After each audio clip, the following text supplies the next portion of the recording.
Hello बच्चों, तो आपका स्वागत है हमारी साइंस की क्लास में। हम लोगों ने अपने पहले के वीडियो में अपने चैप्टर कंप्लीट कर लिए हैं फिजिक्स के। चलिए शुरू करते हैं हमारा नया चैप्टर जिसका नाम है विद्युत यानी कि इलेक्ट्रिसिटी। तो शुरू करते हैं हमारा क्लास 10 का फिजिक्स का चैप्टर नंबर 3 विद्युत।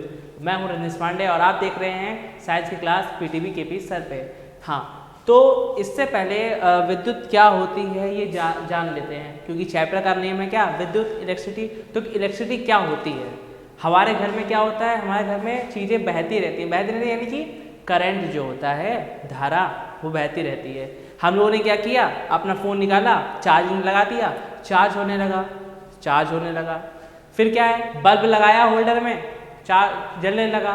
फैन चालू किया, चलने लगता है। लेकिन ये क्यों चलने लगता है? बात आती है ना, क्योंकि क्या होता है, इलेक्ट्रिसिटी बहती रहती है इनके अंदर।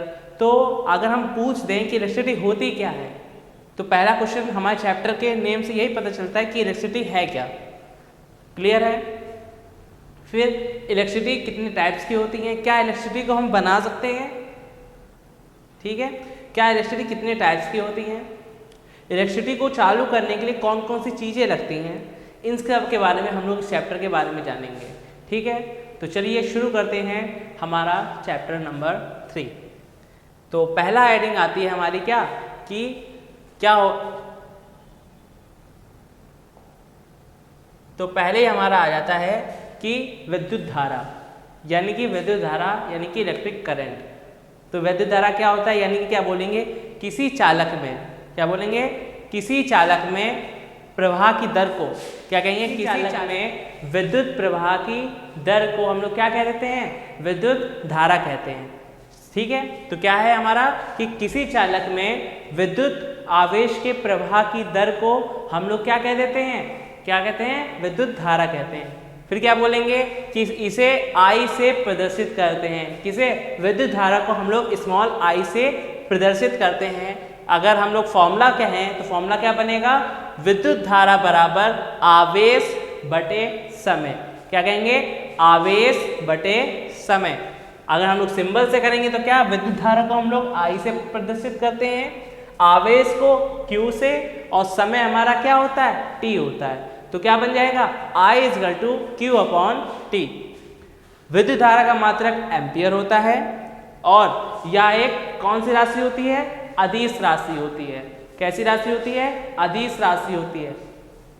फिर हम लोग बात करते हैं कि सर अगर हम लोग Q बराबर NE फॉर्मूला रख देते हैं, क्या कहेंगे, Q बराबर NE फॉर्मूला रख देते हैं, तो हमारी विद्युत धारा का फॉर्मूला बन जाएगा I = NE/T।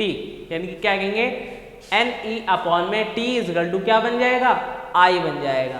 क्लियर है?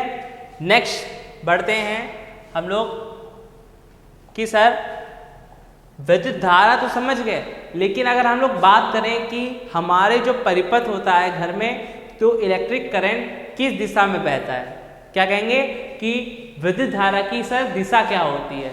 तो बोलेंगे सर विद्युत धारा की जो दिशा होती है उसमें प्रवाहित इलेक्ट्रॉनों की दिशा के विपरीत होती है। क्या कहेंगे, उसमें प्रवाहित इलेक्ट्रॉनों की दिशा के विपरीत होती है। जैसा कि पीछे लिखा भी हुआ है, क्या लिखा है, कि किसी विद्युत परिपथ में धारा की दिशा उसमें बहने वाले मुक्त इलेक्ट्रॉनों की दिशा के विपरीत होती है। यानी कि अगर विद्युत धारा सेल के धनात्मक टर्मिनल से कहाँ जा रही है, ऋणात्मक टर्मिनल की ओर बहती है। जैसे कि हमारे फिगर आउट में करके अगर देखें तो फिगर आउट में हमें दिया गया है, जैसे कि ये क्या है, ये हमारा एक परिपथ है, यानी कि हमारा घर का एक परिपथ है। तो इसमें अगर हम विद्युत धारा की दिशा की बात करेंगे तो विद्युत धारा कहाँ जा रही है, हमारे धनात्मक टर्मिनल से ऋणात्मक टर्मिनल की ओर जा रही है। यानी कि अगर हम बोलें तो क्या कहेंगे कि सर ये हमारे प्लस पॉइंट से माइनस पॉइंट की ओर जा रही है। क्या कहेंगे, प्लस पॉइंट से माइनस पॉइंट की ओर जा रही है। जैसे कि यहाँ पे देखो, और हमारे मुक्त इलेक्ट्रॉनों की जो संख्या होती है वो कहाँ बहती है, वो हमारे माइनस से प्लस की ओर बहती है। समझ गए? ठीक है, तो आगे बढ़ जाते हैं।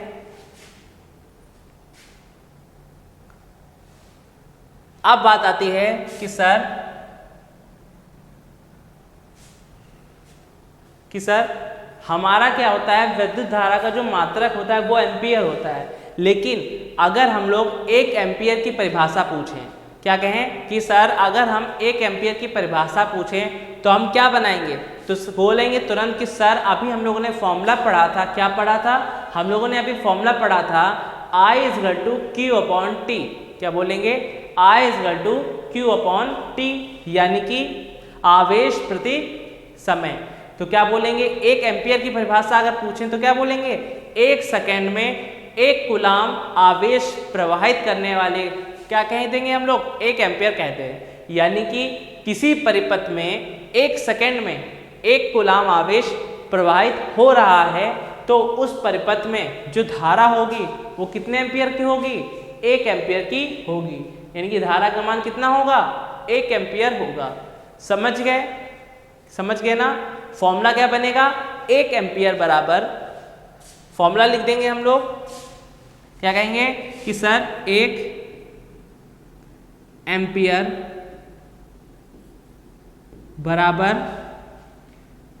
1 कूलम अपॉन में 1 सेकेंड।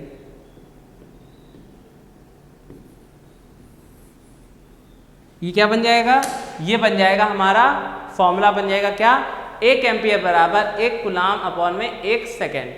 यानी कि प्रति सेकंड में 1 कूलाम आवेश प्रवाहित करने वाले परिपथ को क्या कह देंगे हम लोग? में प्रवाहित धारा को 1 एम्पियर कह देंगे।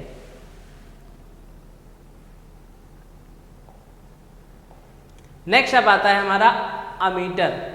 क्या कहेंगे? अमीटर। देखो विद्युत धारा का मात्रक क्या होता है अभी हम लोगों ने पढ़ा।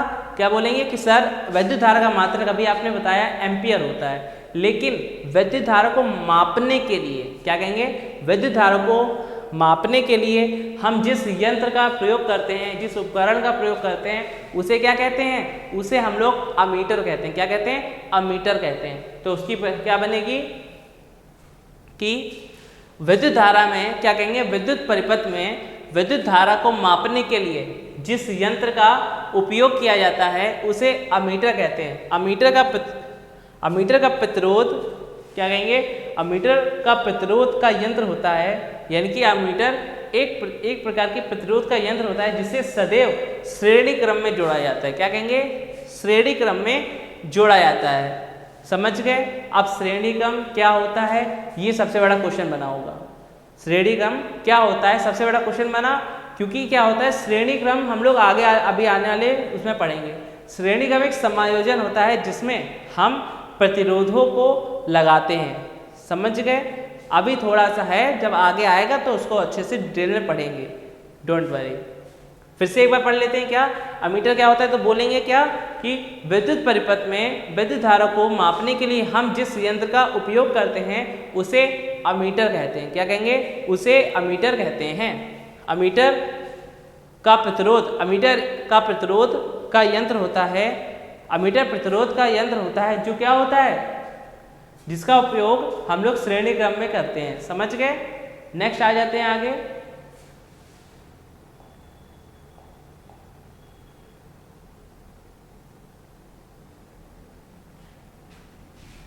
अब बात आती है कि पदार्थों की चालकता। क्या कहेंगे कि सर पदार्थों की चालकता के बारे में बता दीजिए। क्या कहेंगे? पदार्थों की चालकता के बारे में बता दीजिए। तो चालकता क्या होता है? यानी कि कोई कितना कंजर्वेटिव है, यानी कि कोई कितना कॉन्जुगेटिव अगर बोलें तो उनके अंदर क्या क्या गुड क्वालिटीज़ हैं। अगर पूछें तो क्वालिटीज़ के बारे में, यानी कि कौन जो है, जो विद्युत का जो है कौन अच्छा दोस्त है, यानी कि चालक है। कंडक्टर, कौन सा कंडक्टर नहीं है, कौन सा सेमी कंडक्टर है। समझ गए? तो उनके बारे में बात करेंगे। तो लिखा हुआ है क्या? पदार्थों की चालकता के आधार पर। क्या कहेंगे? पदार्थों की चालकता के आधार पर इसे निम्नलिखित भागों में वर्गीकृत किया जा सकता है। क्या कहेंगे? पदार्थों की चालकता के आधार पर इसे निम्नलिखित भागों में वर्गीकृत किया जा सकता है। तो पहला भाग है हमारा क्या? चालक। क्या कहेंगे? पहला भाग है हमारा चालक। तो चालक क्या होता है? वे पदार्थ, क्या कहेंगे? वे पदार्थ जिनमें मुक्त इलेक्ट्रॉन बहुत अधिक संख्या में पाए जाते हैं। क्या कहेंगे? वे पदार्थ जिनमें मुक्त इलेक्ट्रॉन बहुत अधिक संख्या में पाए जाते हैं तथा जिनमें विद्युत धारा का प्रवाह आसानी से हो जाता है। क्या कहेंगे? विद्युत प्रवाह जो होता है वो आसानी से हो जाता है, उन्हें क्या कहते हैं हम लोग? चालक कहते हैं। अगर हम इनके एग्जाम्पल की बात करें, क्या कहेंगे सर? अगर हम इनके एग्जाम्पल की बात करें तो क्या बोल देंगे सर? लोहा हो गया, तांबा हो गया, पानी हो गया, गीली कोई लकड़ी हो गई, समझ गए? ये क्या होते हैं? पृथ्वी हो गया, मानव शरीर हो गया, अम्ल, क्षार, एल्यूमिनियम, तांबा, ये सब क्या होते हैं? विद्युत के चालक होते हैं। अगर पूछे आपके विद्युत का सबसे अच्छा चालक कौन सा होता है, अगर आपसे पूछे कि विद्युत का सबसे अच्छा चालक कौन सा होता है तो क्या बोलोगे? बोलेंगे कि सर विद्युत का सबसे अच्छा चालक चांदी होता है। समझ गए? चांदी होता है।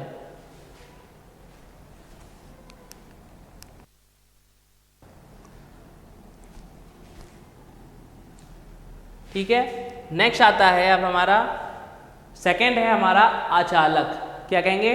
सेकंड है हमारा आचालक। हाँ, वे पदार्थ क्या बोलेंगे? सेम चालक का जस्ट अपोजिट है। क्या बोलेंगे? वे पदार्थ जिनमें मुक्त इलेक्ट्रॉनों की संख्या पर्याप्त मात्रा में नहीं होती है, यानी कि नगण्य या शून्य के बराबर होती है तथा जिनमें विद्युत धारा का प्रवाह आसानी से नहीं हो पाता है। विद्युत धारा का प्रवाह आसानी से नहीं हो पाता है, उन्हें क्या कहते हैं हम लोग? आचालक कहते हैं। क्या कहते हैं उनको? उनको हम लोग आचालक कहते हैं। एग्जाम्पल अगर आपसे पूछते हैं तो क्या कहोगे? रबड़, सूखी लकड़ी, रबड़, सूखी लकड़ी, चमड़ा, प्लास्टिक और कागज, ये क्या होते हैं? इनके अलावा भी होते हैं, लेकिन अगर एग्जाम्पल पूछ रहे हैं तो ऐसे बता सकते हो कि क्या? रबड़, सूखी लकड़ी, चमड़ा, प्लास्टिक, कागज आदि। ठीक है, इसके बाद हमारा एक लास्ट आता है जिसका नाम क्या है? अर्धचालक, यानी कि सेमी कंडक्टर। क्या कहेंगे? इंग्लिश में बोलेंगे सेमी कंडक्टर, यानी कि वे पदार्थ जिनकी चालकता, अगर कहें वे पदार्थ जिनकी चालकता चालकों से कम लेकिन अचालकों से काफ़ी अधिक होती है, से काफ़ी कम तथा अचालकों से काफ़ी अधिक होती है। क्या कहते हैं उन्हें? उन्हें अर्धचालक कहते हैं। ये पदार्थ सामान्य अवस्था में अचालक ही होते हैं, यानी कि अगर देखा जाए कि अर्धचालक को अगर ले लिया जाए ऐसे तो ये क्या होते हैं? ये हमें अचालक ही दिखेंगे, यानी कि इनमें विद्युत का प्रवाह नहीं हो पाता है। लेकिन जब हम इसमें क्या करते हैं? कुछ अशुद्धियाँ मिला लेते हैं, यानी कि इसमें कुछ अलग से मिश्रण मिला देते हैं, तो ये क्या होते हैं? वे अचालक बन जाते हैं। फिर इनका उपयोग जो होता है कहाँ पे करते हैं हम लोग? ट्रांजिस्टर में करते हैं, समझ गए? और टेलीविज़न आदि में करते हैं। अगर आपसे पूछ दे कि कौन कौन से वो अपद्रव्य होते हैं, यानी कि कौन से अर्धचालक होते हैं, तो नेम क्या बोलेंगे हम लोग? जर्मेनियम बोलेंगे और क्या बोलेंगे? सिलिकॉन बोलेंगे। क्या कहेंगे? जर्मेनियम और सिलिकॉन। क्लियर है इतना? क्या बोल देंगे? जर्मेनियम और सिलिकॉन। समझ गए? नेक्स्ट बढ़ जाएं आगे। ठीक है, इनको नोट करते रहना। ठीक है, बोल देना कि सर साइड हट जाइए, नोट कर लें।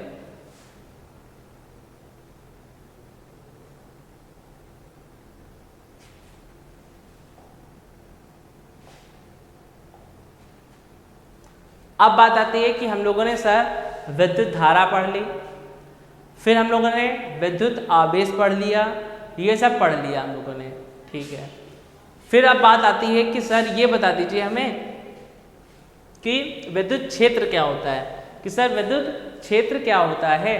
तो विद्युत क्षेत्र यानी कि अब हम लोग विद्युत धारा के एरिया की बात करेंगे कि कितने एरिया में वो क्या होता है? विद्युत धारा फैलती रहती है, यानी कि प्रवाहित होती रहती है। कि आप अगर उस क्षेत्र में जैसे ही कदम रखोगे तुरंत आपके क्या लग सकता है? तुरंत आपके करंट लग सकता है। समझ गए? तो आगे आ जाते हैं क्या? किसी विद्युत आवेश के चारों ओर, क्या कहेंगे? किसी विद्युत आवेश के चारों ओर का वह क्षेत्र जिसमें आवेश के प्रवाह का अध्ययन किया जा सकता है, यानी कि जिसको आप महसूस कर सकते हो।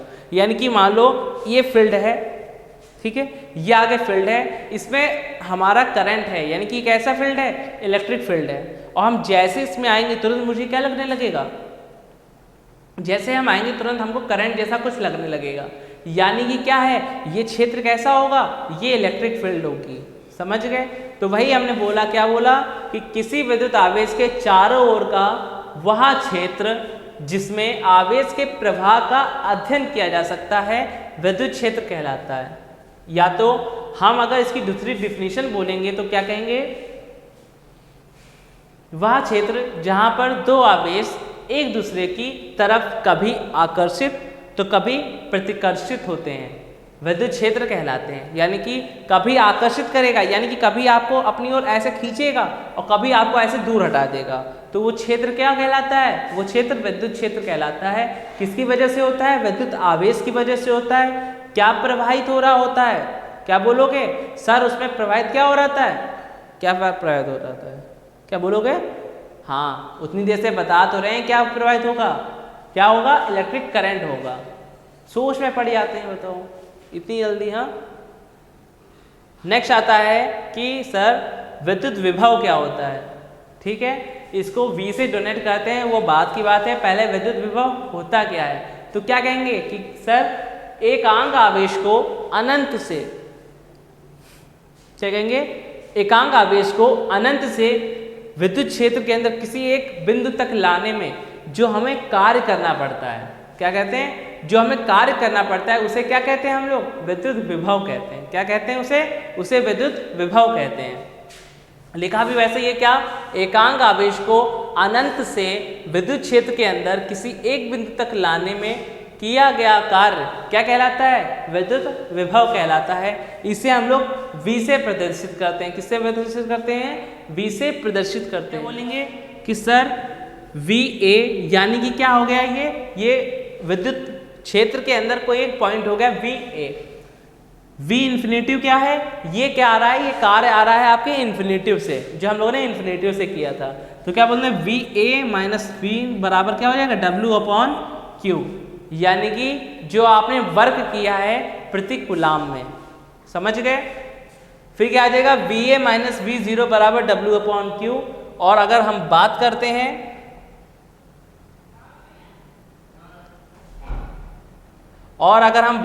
हैं तो क्या कह देंगे कि सर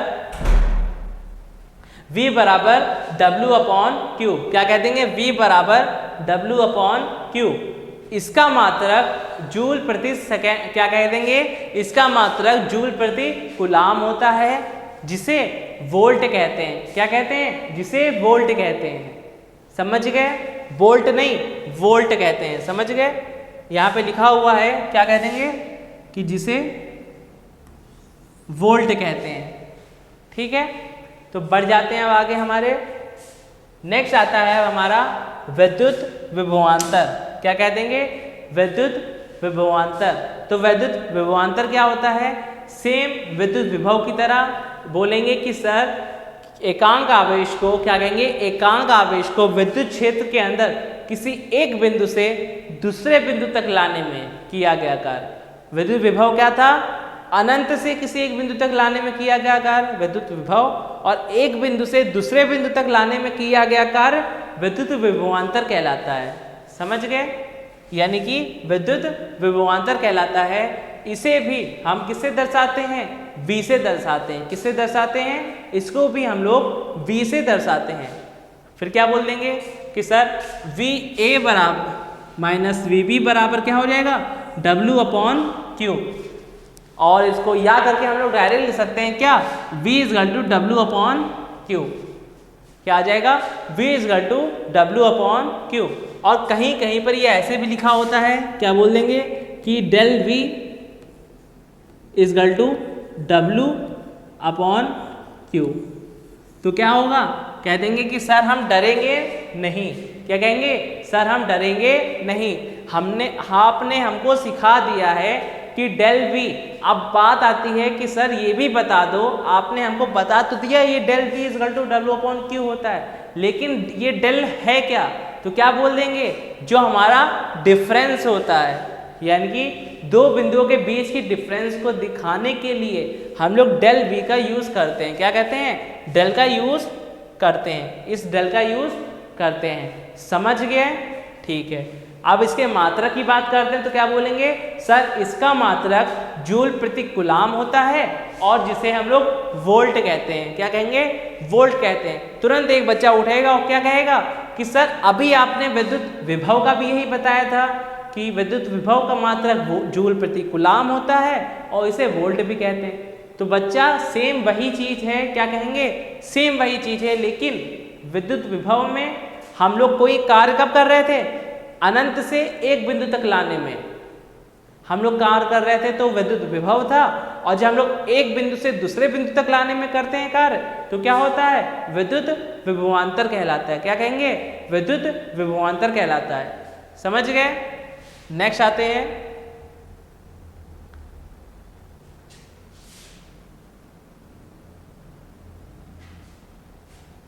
अब बात आती है कि वोल्ट मीटर। क्या कहेंगे? Volt meter.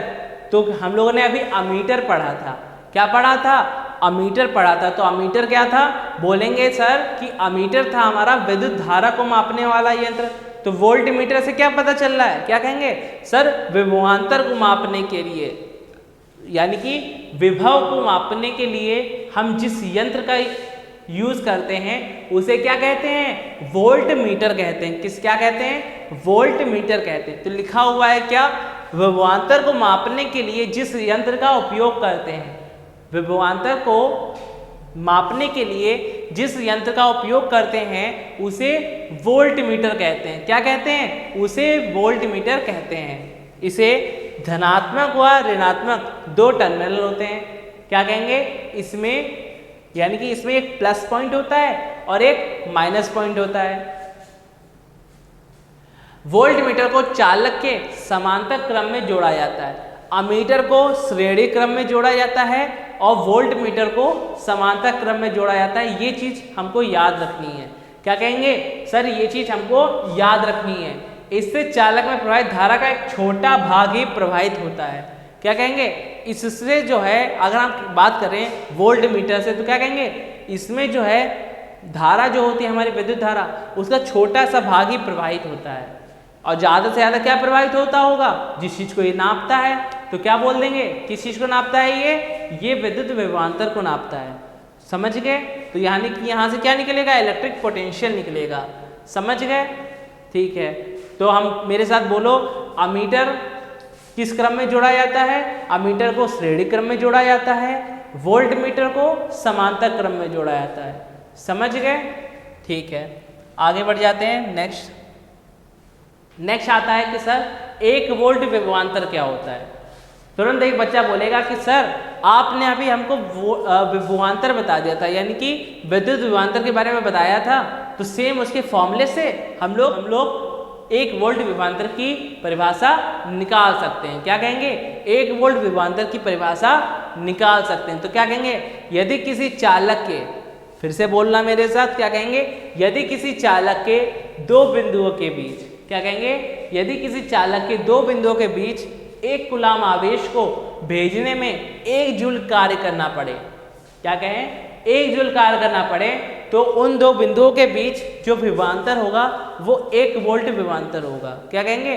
वो कितना होगा? 1 वोल्ट विभवांतर होगा।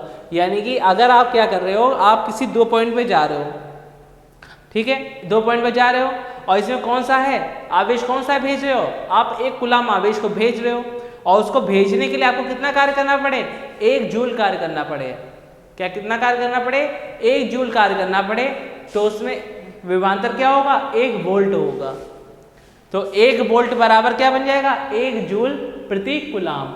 1 कूलाम, ठीक है, 1 वोल्ट बराबर 1 जूल प्रति कूलाम बन जाएगा। हमारा क्या फॉर्मूला बन जाएगा और हमारे 1 वोल्ट विभवांतर की परिभाषा भी क्लियर हो गई। क्या कह देंगे कि सर यदि किसी दो बिंदुओं के बीच 1 कूलाम आवेश भेजने के लिए हमें 1 जूल कार्य करना पड़े, तो उन बिंदुओं के बीच जो विभवांतर होगा वो कितना होगा? वो 1 वोल्ट होगा। नेक्स्ट आता है अब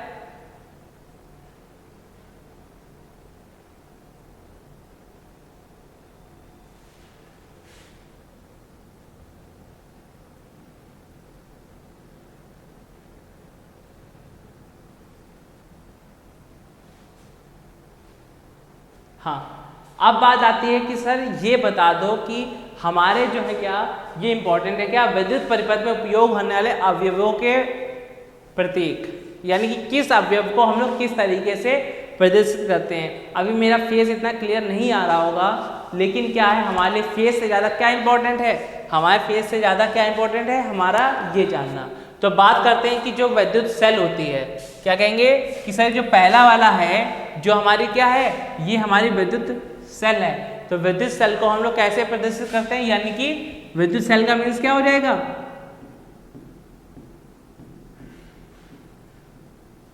बैटरी, यानी कि बैटरी।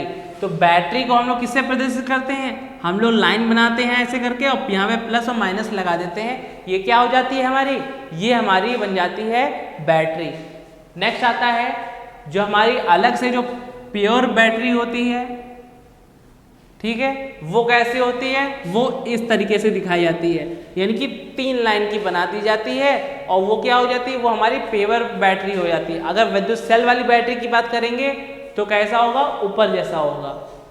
नेक्स्ट होती है अगर हमारी कुंजी, यानी कि जो हमारा क्या होता है, स्विच होता है, यानी कि हमारे घर में जो लाइटें लगी होती हैं हम ऑन ऑफ करने के लिए होती है ना, क्या होती हैं, लाइटें होती हैं ऑन ऑफ करने के लिए। तो अगर वो खुली हो, यानी कि खुली हुई प्लग कुंजी के लिए हम लोग क्या साइन करते हैं, ऐसे बना देते हैं और इसको खाली छोड़ देते हैं ऐसे करके। समझ गए कैसे बना देते हैं, हम लोग इनको ऐसे करके ऐसे बना देते हैं, समझ गए। नेक्स्ट आता है कि बंद प्लग कुंजी। अगर आपकी क्या है, आपका स्विच अगर ऑफ है, क्या कहेंगे, अगर आपका स्विच ऑफ है तो कैसे दिखाएंगे उसको, हम कैसे दिखा देंगे, ऐसे दिखा देंगे। नेक्स्ट आता है हमारा क्या, तार संधि।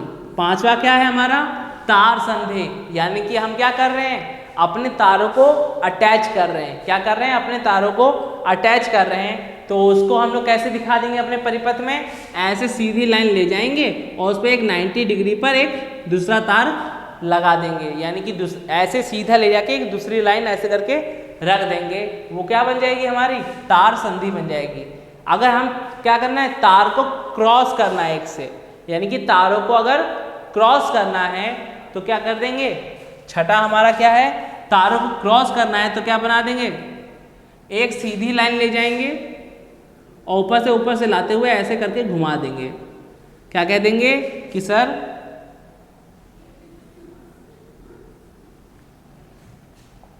क्या कर देंगे, सीधी लाइन लाएंगे ऊपर से घुमाते हुए निकाल देंगे, कुछ इस टाइप का। ये सीधी लाइन लाएंगे,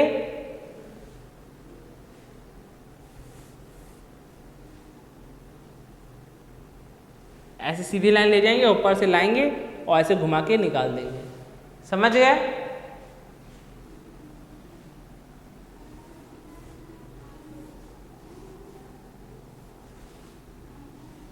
नेक्स्ट आता है हमारा क्या, विद्युत बल्ब, यानी कि हमारे घर में जो बल्ब लगे होते हैं ना, उनको कैसे दिखाएंगे। अगर हम लोगों को ड्राइंग करनी है इसमें, तो विद्युत बल्ब को या तो आप ऐसे दिखा सकते हो और या तो विद्युत बल्ब को आप डायरेक्ट बल्ब बना के दिखा सकते हो। क्या कहेंगे, या तो हम लोग ऐसे बना देंगे, एम बना दें एम टाइप का, या तो डायरेक्ट आप बल्ब एक बना सकते हो अगर ड्राइंग ज़्यादा अच्छी है।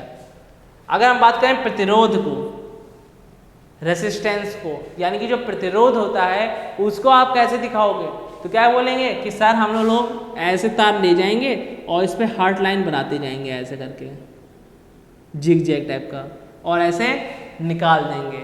क्लियर है। अब बात आती है कि सर अभी हम लोगों ने अमीटर और वोल्ट मीटर पढ़ा है, क्या कहेंगे,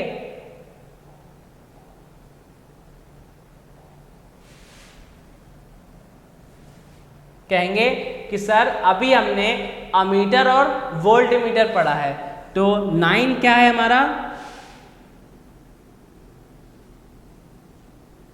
9 क्या है हमारा, अमीटर। अमीटर को दिखाते हैं हम लोग ऐसे सीधे सर्कल बनाते हैं, उसमें ए बनाते हैं और प्लस और माइनस लगा देते हैं। बात आती है हमारे वोल्ट मीटर की, तो वोल्ट मीटर में भी क्या करते हैं, ऐसे लाइन ले जाके सर्कल बना के उसमें बी लिख देते हैं और यहाँ पे प्लस और यहाँ पे माइनस लगा देते हैं, क्योंकि हम लोगों ने क्या बोला था अभी कि वोल्ट मीटर में क्या होते हैं, दो सिरे होते हैं, धनात्मक सिरा और ऋणात्मक सिरा, यानी कि प्लस पॉइंट और माइनस पॉइंट। क्लियर हो गया इतना? तो सभी प्रतीक क्लियर हो गए? कौन कौन से होते हैं?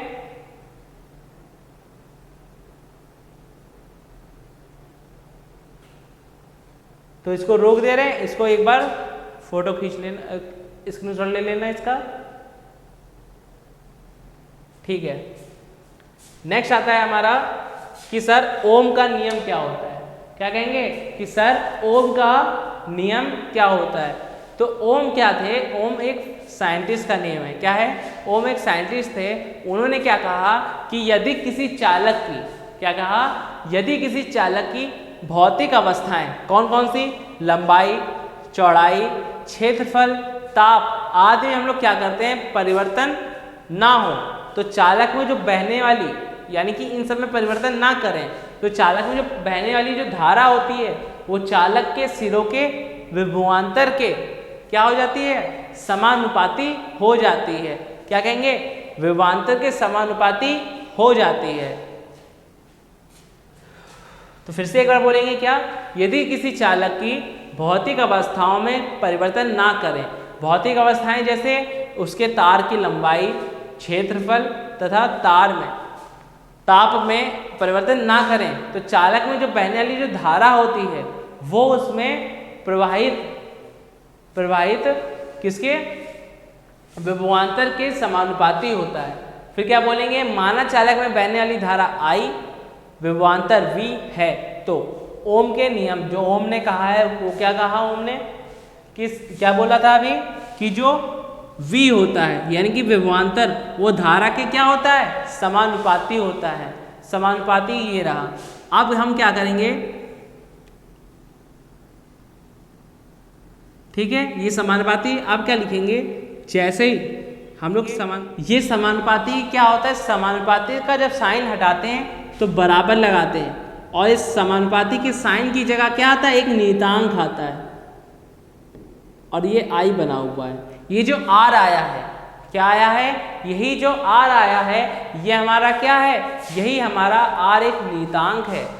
फिर हम लोग ओम के नियम के अनुसार क्या बना देंगे, R equal to V upon I।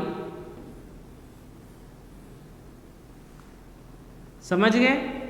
तो ये हमारा बन गया फॉर्मूला। अब इसके नीचे हम लोग एक चीज लिखेंगे, क्या कहेंगे, चीज लिखेंगे, क्या कहेंगे, जहां R एक नियतांक है जिसे क्या कहेंगे, जहां R एक नियतांक है जिसे तार का प्रतिरोध कहते हैं। ये जो R आया था इसे क्या कहते हैं हम लोग, तार का प्रतिरोध कहते हैं। तो क्या कहेंगे, चालक के सिरों पर लगाया गया विभवांतर वो बहने वाली धारा का अनुपात नियत होता है। क्या कहेंगे, चाल में जो क्या कहेंगे, चालकों के सिरों पर जो विभवांतर होता है और धारा का जो अनुपात होता है, देखो विभवांतर और धारा का अनुपात होता है वो क्या होता है, नियत होता है, यानी कि एक नियतांक होता है जिसको हम लोग क्या करते हैं, R से प्रदर्शित करते हैं। तो R क्या होता है, R हमारा एक नियतांक है जिसे तार का प्रतिरोध कहते हैं। समझ गए? और अगर हम बात करें कि ओम जो होता है, ओम होता है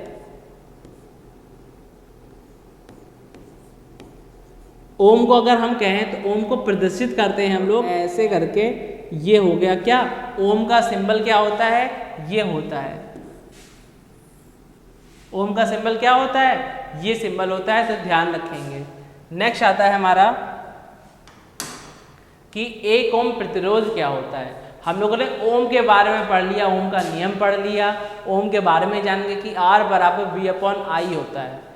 अब बात आती है कि एक ओम प्रतिरोध क्या होता है। क्या कहेंगे, एक ओम प्रतिरोध क्या होता है। तो क्या कहेंगे, यदि किसी चालक के दोनों सिरों के बीच, क्या कहेंगे, यदि किसी चालक के दोनों सिरों के बीच विभवांतर 1 वोल्ट तथा बहने वाली धारा 1 एम्पियर हो, तब चालक का जो प्रतिरोध होगा वो क्या होगा, 1 ओम बराबर 1 वोल्ट बटे 1 एम्पियर।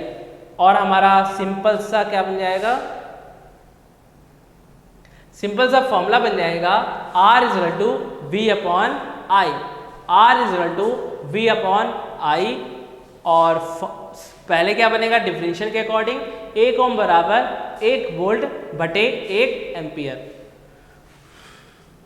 समझ गए? तो अभी बता तो दिया था कि हम लोग ओम को किससे प्रदर्शित करते हैं, अगर इसका मात्रक है तो ओम होता है, जिसको हम लोग इससे प्रदर्शित करते हैं। समझ गए?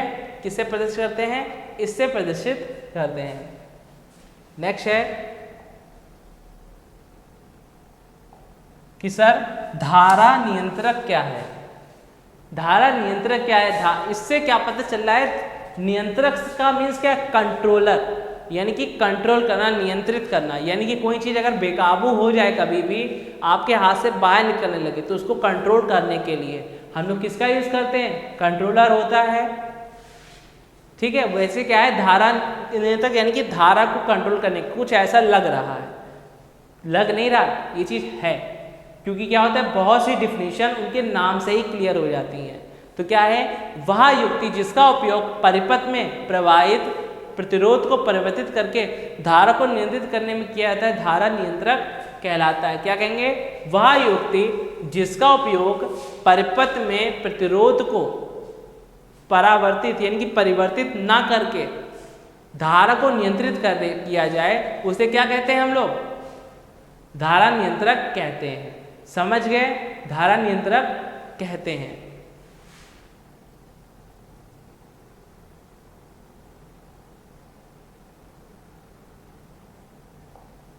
अब बात आती है हमारा विद्युत प्रतिरोध की प्रतिरोधकता, यानी कि विद्युत प्रतिरोध या विद्युत प्रतिरोधकता, यानी कि हम लोग क्या करेंगे, अब विद्युत प्रतिरोध के बारे में यानी कि रेजिस्टेंस के बारे में जानेंगे कि रेजिस्टेंस होता क्या है। यानी कि क्या बोलेंगे, हमारे घर में ये देखा होगा कभी कभी क्या होता है, ज़्यादा हीट होने लगती है, तो उस हीट को कंट्रोल करने के लिए भी कुछ चीज़ें होती हैं, जिसकी वजह से ज़्यादा लाइट कहीं जा ना पाए, तो हम लोग क्या लगा, तो ये चीज़ होती है ना, तो यही चीज़ क्या होती है, प्रतिरोध होती है। यानी कि जो प्रतिरोध होता है वो, अगर आपकी, हम लोगों ने फॉर्मूला पढ़ा था, अभी क्या पढ़ा था कि R=V/I होता है, कि अगर आपका धारा बढ़ेगी तो प्रतिरोध कम रहेगा, और प्रतिरोध बढ़ेगा तो धारा कम रहेगी। समझ गए? तो हमारा क्या है नेक्स्ट, विद्युत प्रतिरोधकता या विद्युत प्रतिरोध। तो क्या बोलेंगे, चालक तार की जो प्रतिरोधकता होती है, क्या कहेंगे, चालक तार की जो प्रतिरोधकता होती है, तार की लंबाई वह क्षेत्रफल पर निर्भर करती है। क्या कहेंगे, तार की लंबाई वह क्षेत्रफल पर निर्भर करती है।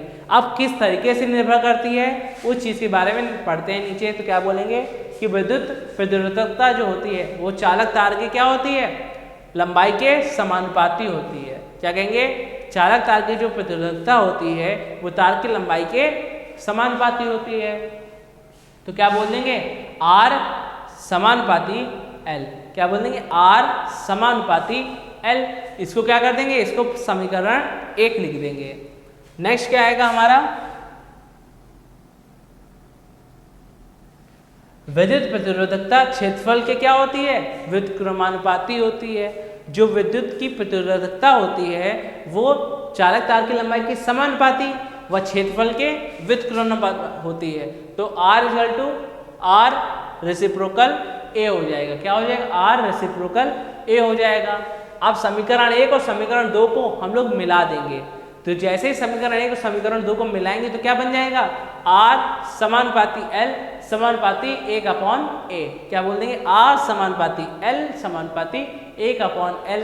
और अभी बच्चे ने अभी बोला था, क्या बोला था कि सर आपने बताया कि जैसे ही समानुपाती का साइन हटेगा, क्या कहेंगे, जैसे ही समानुपाती का साइन हटेगा तुरंत क्या आ जाएगा, एक नियतांक आता है। क्या आता है, एक नियतांक आता है। तो क्या बोल देंगे, सर हमारा ऐसे बन गया। अब जैसे ये समानुपाती का साइन हटेगा तो क्या आ जाएगा, बराबर, और उसके बाद एक नियतांक आ जाएगा। तो ये नियतांक क्या आया, यहाँ पे नियतांक आया है ये। अब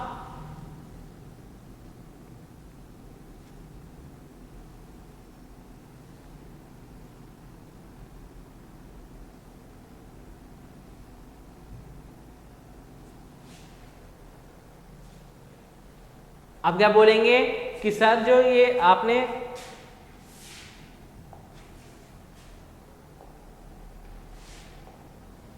अब क्या बोलेंगे कि सर ये जो आपने अभी बताया है, क्या बताया है ये नियतांक है। अब इसको कहते क्या है, क्या कहोगे कि सर इसको कहते क्या है? तो इसका नेम क्या है? इसका बहुत अच्छा नेम है क्या? रो। क्या होता है? रो होता है इसका नेम। जहां रो एक नियतांक है जिसे विद्युत प्रतिरोधकता कहते हैं। क्या कहते हैं? विद्युत प्रतिरोधकता कहते हैं। और इसका नेम क्या है? इसका नेम है रो। ठीक है। अब यहाँ पे क्या करते हैं, अगर हम लोग L और A की वैल्यू रख दें, यानी कि माना L बराबर 1 मीटर और A बराबर 1 मीटर स्क्वायर, तो हमारा विद्युत प्रतिरोधकता जो होती है वो जो विद्युत प्रतिरोधकता होती है वो हमारे प्रतिरोध के बराबर हो जाती है। क्या कहेंगे? विद्युत प्रतिरोधकता हमारे प्रतिरोध के बराबर हो जाती है। तो क्या कहेंगे? हाँ सर क्लियर है। क्या कहेंगे? कि सर क्लियर है। समझ गए? अब बच्चा एक ही उसके बारे में भी जान लेते हैं। वो चीज़ क्या थी कि सर आवेश क्या होता है। तो आवेश क्या बोलेंगे कि नंबर ऑफ जो इलेक्ट्रॉन होते हैं, यानी कि जो इलेक्ट्रॉनों की संख्या होती है वो प्रति सेकंड में कितनी बार जाती है, उसी को क्या कह देते हैं हम लोग? आवेश कह देते हैं। समझ गए? इतना था। अब आता है क्या? प्रतिरोधों का समायोजन, जो क्या होता है, जो है हमारे लिए सबसे इम्पॉर्टेंट। क्या कहेंगे? कि जो है क्या हमारे लिए सबसे इम्पॉर्टेंट क्या? प्रतिरोधों का समायोजन, कि हम प्रतिरोध को किस किस तरीके से किस जगह कहाँ पे लगा सकते हैं। समझ गए? तो प्रतिरोध का जो समायोजन होता है वो हम लोग करने की 3 विधियां होती हैं। क्या कहेंगे? 3 विधियां होती, जिसमें पहला विधि होती है हमारा श्रेणी क्रम, दूसरी समांतर क्रम और तीसरी मिश्रित क्रम। यानी कि तीसरी मिश्रित क्रम, पहला श्रेणी, दूसरी समांतर। तो हम लोग जब पढ़ेंगे कल की क्लास में, हम लोग अपना क्या कंप्लीट करेंगे? श्रेणी क्रम को कंप्लीट करेंगे। समझ गए? तो श्रेणी क्रम के बारे में जानेंगे, फिर उसके बाद हम लोग समांतर क्रम पढ़ेंगे और बात आएगी अगर हमारे मिश्रित क्रम की। क्या कहेंगे? कि बात अगर आएगी मिश्रित क्रम की, तो मिश्रित क्रम पूछा नहीं जाता है, लेकिन इसको मैं आपको अलग से पढ़ा दूंगा। ठीक है? मिश्रित क्रम क्या होता है? वो आपका